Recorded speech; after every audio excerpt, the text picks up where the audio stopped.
जय श्री राधे कृष्णा। पति और पत्नी एक अर्धनारीश्वर के रूप में अपना जीवन जीते हैं, जिसमें पति और पत्नी एक दूसरे के सुख दुख और पाप पुण्य के बराबर के हिस्सेदार बनते हैं।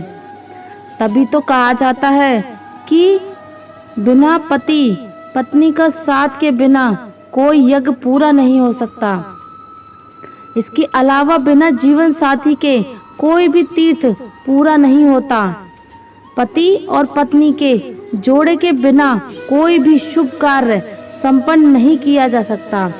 अगर कोई पति या पत्नी पाप कर्म कर रहा है तो उसके जीवन साथी को चाहिए कि वे अपने जीवन साथी को इन पाप कर्मों से दूर रखे, अन्यथा इन पाप कर्म में वह भी बराबर की भागीदार होंगे।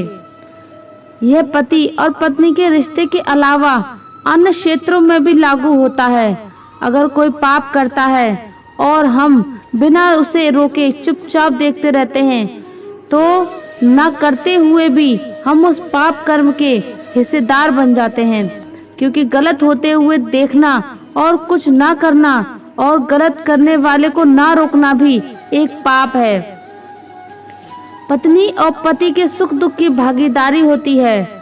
पतिव्रता स्त्री अपने पति के दुख में दुखी है और सुख में सुखी रहती है। पति के प्रदेश जाने पर निरह वेदना का सुख सहन करती है और पति के मर जाने पर साथ ही सती हो जाती है। इसलिए पत्नी अर्धांगिनी कहलाती है। तो दोस्तों, कहा जाता है कि जो महिला शमशान भूमि तक जितने पद चलती है उसका एक एक पद एक एक यज्ञ के पुण्य का फल प्राप्त करता है। पौराणिक ग्रंथों के अनुसार पतिव्रता स्त्री द्वारा अपने पति के साथ सती हो जाने को परम धाम माना गया है। पति पत्नी को एक दूसरे के प्रति ईमानदार रहते हुए वैवाहिक जीवन के नियमों का पालन करना चाहिए। एक दूसरे के विश्वास को तोड़ना महापाप है। जो दंपति इस नियम का उल्लंघन करते हैं उनसे देवी लक्ष्मी रुष्ट हो जाती है और उनकी काया योगग्रस्त हो जाती है। क्या पति के पाप करने पर पत्नी को भी उसका पाप फल भोगना पड़ता है, या फिर पत्नी के पाप करने पर क्या पति को उसका पाप फल भोगना पड़ता है? अगर आप वैवाहिक हैं तो आपके मन में भी ये सवाल कभी न कभी आया ही होगा। विवाह के बाद पुरुष के अर्थात पति के पुण्य फल का आधा भाग स्त्री के अर्थात पत्नी को मिलता है, जबकि स्त्री अर्थात पत्नी के पाप का आधा भाग उसके पति को मिलता है। इस बात में कितनी सच्चाई है जानते हैं? हमारे सनातन धर्म हिंदू संस्कृति में वर और कन्या के विवाह के समय कन्या अर्थात वधू अपने वर से वचन मांगती है एवं वर वधू से 5 वचन मांगता है। लेकिन बहुत से लोगों का विवाह तो हो जाता है, लेकिन कन्या के द्वारा वर से 7 वचन क्या मांगा जाता है एवं वर द्वारा कन्या से 5 वचन क्या मांगे जाते हैं, ये उन्हें पता ही नहीं होता। वधू द्वारा वर से पहला वचन इस प्रकार है, यज्ञ एवं यज्ञ की ही तरह कोई और भी कार्य एवं कोई भी शुभ कार्य मेरी सम्मत से नहीं करेंगे। दूसरा वचन वधूवर से मांगते हैं, यदि आपकी किसी भी तरह का दान करते हैं तो वह भी आप मेरे सम्मत से करेंगे। तीसरा वचन युवा एवं वृद्धावस्था, इन तीनों अवस्थाओं में आप मेरा पालन पोषण करेंगे। चौथा वचन जो वधू अपने वर से मांगती है वह है धनादेश, आप मेरे साथ करेंगे। ऐसा वधू अपने वर से वचन मांगती है। फिर 5वां वचन गाय बैल अश्व आदि पशुओं एवं जो वर्तमान में वाहन है उनके क्रय विक्रय अर्थात उनके खरीदने एवं बेचने में मेरी सम्मति लेंगे। 6वां वचन वसंत ग्रीष्म वर्षा शरद हेमंत एवं शिशिर, इन 6 ऋतु में अर्थात पूरे वर्ष आप मेरा पालन करेंगे। फिर 7वां वचन और आखिरी वचन। वधू अपने पति से 7वां वचन यह मांगती है कि मेरे साथ की मेरी सखी सहेलियों के सामने मेरी हंसी नहीं उड़ाएंगे और ना ही मुझे कभी कोई कटु या गलत वचन बोलेंगे, तभी मैं आपके साथ विराजित होंगी। इस प्रकार से वधू अपने वर से ये 7 वचन लेती है। फिर वर वधू से 5 वचन मांगता है और वह इस प्रकार है। वर वधू से कहता है कि निर्जन अर्थात निर्जन स्थान, एकांत स्थान जहाँ कोई न हो, ध्यान अर्थात बगीचे में, वन में अर्थात जंगलों में एवं इसी तरह के आदि स्थानों में मेरी आज्ञा के बिना नहीं जाओगी। एवं जहाँ शराब पीने वाले लोग रहते हैं एवं शराब पीने वाले मनुष्य के सामने नहीं जाओगी। एवं विवाह के बाद अपने पिता के घर भी मेरी आज्ञा के बिना नहीं जाओगी। एवं धर्म और शास्त्रों चित्त मेरी आज्ञा का हमेशा पालन करोगी और मेरी आज्ञा कभी भी भंग नहीं करोगी। तब तुम मेरे बाएं अंग में विराजमान होंगी और मेरी पत्नी बनेंगी।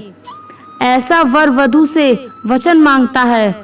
तो दोस्तों, जब वह पानी ग्रहण करते हैं तो उस समय वह वर वधू एक मित्र के समान होते हैं। लेकिन पति पत्नी होने के बाद पति पत्नी का शरीर भले ही 2 होता है, लेकिन उनके कर्म एक होने चाहिए। पति पत्नी जो भी कार्य करे, जो नियम के अनुसार दोनों आपस में सलाह करके करे, और वह कार्य धर्म और शास्त्रों अनुचित होने चाहिए, अर्थात पुण्य कर्म होने चाहिए। और हर पति पत्नी को चाहिए कि धर्म और पुण्य के प्रताप से अच्छे कर्म करते हुए गृहस्थ जीवन को चलाना चाहिए और भगवत प्राप्ति करनी चाहिए। इसी में उनका कल्याण होगा। कोई भी मनमानी पाप आचरण नहीं करना चाहिए। पति के बिना आज्ञा के पत्नी को कहीं भी घूमने नहीं जाना चाहिए। यहाँ तक कि पति के बिना आज्ञा के पत्नी को अपने पिता के यहाँ अर्थात अपने मायके तक नहीं जाना चाहिए। एवं राज दरबार में नहीं जाना चाहिए जहाँ कोई व्यक्ति शराब पिए हुए बैठा है। यह शराब गृह अर्थात जहाँ शराब व्यक्ति होती हो, वहाँ भी पत्नी को नहीं जाना चाहिए। इसी तरह पत्नी के बिना अनुमति के पति को भी कोई भी धर्म का कार्य नहीं करना चाहिए, अर्थात दोनों की पति पत्नी की सहमति से ही कोई भी धार्मिक कार्य करना चाहिए। पति पत्नी का शरीर भले ही अलग अलग है, वह 2 है, लेकिन विचार एक होने चाहिए। उनकी रुचि भाव एक होनी चाहिए। लेकिन अगर पत्नी पति से यह सब नहीं है, शरीर की ही तरह अगर मन विचार भाव भी अलग अलग हैं, तो फिर आप पति पत्नी है ही नहीं। ऐसा शास्त्र और पुराण कहते हैं। अगर आप वास्तव में पत्नी और पति हैं, तो जो भी सत्कर्म एवं त्रुटि होगी वह दोनों के सलाह से ही होनी चाहिए। उदाहरण से समझिए, जैसे मनुष्य की 2 आंखें हैं, लेकिन देखने का लक्ष्य एक ही तो होता है। दोनों आंखें एक ही लक्ष्य को देखती है। ऐसा तो नहीं कि दाईं आंख कुछ और देखती है और बाईं आंख कुछ और देखती है। वह भले ही अलग अलग आंखें हैं, लेकिन देखती एक ही समान है। वैसे ही पति पत्नी होते हैं, भले वे 2 शरीर हैं, लेकिन उनके कर्म एक होने चाहिए। दोस्तों, मंद्र देश के राजा अश्वपति की पुत्री सावित्री का जन्म देवी सावित्री का कृपा से हुआ था। अश्वपति और उनकी रानी ने कई वर्षों तक कठोर तपस्या की थी ताकि उन्हें संतान का आशीर्वाद मिले। जब सावित्री का जन्म हुआ तो वह कोई साधारण राजकुमारी नहीं थी। असाधारण सौंदर्य, बुद्धिमत्ता और गुणों से परिपूर्ण वह पवित्रता और भक्ति की जीवित मूर्ति थी। अल्प आयु में ही सावित्री अपने ज्ञान और आध्यात्मिक सुझाव के लिए जानी जाने लगी। वह वेदों और पुराणों में पारंगत थी और धर्म का गहरा समझ सकती थी। उनके गुणों के कारण सभी उन्हें प्रिय मानते थे और वे धर्म के प्रकाश स्तंभ के रूप में देखी जाती थी। जब सावित्री विवाह योग्य हुई तो राजा अश्वपति ने उनका स्वयंवर आयोजित किया। कई राजकुमार और राजा स्वयंवर में भाग लेने आए, लेकिन सावित्री ने किसी को भी अपना वर नहीं चुना। तब राजा अश्वपति ने अपनी पुत्री को आदेश दिया कि वह स्वयं अपना वर खोजे। सावित्री अपने पिता की आज्ञा का पालन करते हुए तपोवन की यात्रा पर निकल पड़ी। अपनी यात्रा के दौरान सावित्री ने कई राजकुमारों और योग्य युवकों को देखा, लेकिन कोई भी उनके हृदय को नहीं भाया। आखिर में उन्होंने वन में एक युवक सत्यवान को देखा, जो अपनी माता और पिता के साथ एक कुटिया में रहता था। सत्यवान न केवल सुंदर और साहसी था, बल्कि उसकी आत्मा भी पवित्र और सच्चाई से परिपूर्ण थी। सावित्री को यह जानकर दुख हुआ कि सत्यवान के पिता राजा दमत सेन उनकी अपनी दृष्टि होने के कारण राज्य में वंचित हो चुके हैं और अब वन में साधारण जीवन जी रहे हैं। सावित्री ने सत्यवान को अपना वर चुना और अपने पिता के पास लौट गई। उन्होंने अपने पिता को सत्यवान के बारे में बताया और उनसे विवाह की अनुमति मांगी। राजा अश्वपति अपने कुलगुरु नारद मुनि से परामर्श करने का निर्णय लिया। नारद मुनि ने सावित्री के निर्णय की प्रशंसा की, लेकिन उन्होंने एक गंभीर चेतावनी दी थी कि सत्यवान केवल 1 वर्ष के लिए जीवित रहेगा। राजा अश्वपति ने सावित्री को ये कठिनाई के बारे में बताया, लेकिन सावित्री अपने निर्णय पर अड़ी रही। उन्होंने कहा कि उन्होंने सत्यवान को अपने हृदय से चुना है और वे किसी भी परिस्थिति में अपने पति का साथ नहीं छोड़ेंगी। उनके अटूट प्रेम और दृढ़ संकल्प को देखकर राजा अश्वपति ने विवाह की अनुमति दे दी। सावित्री और सत्यवान का विवाह धूमधाम से संपन्न हुआ।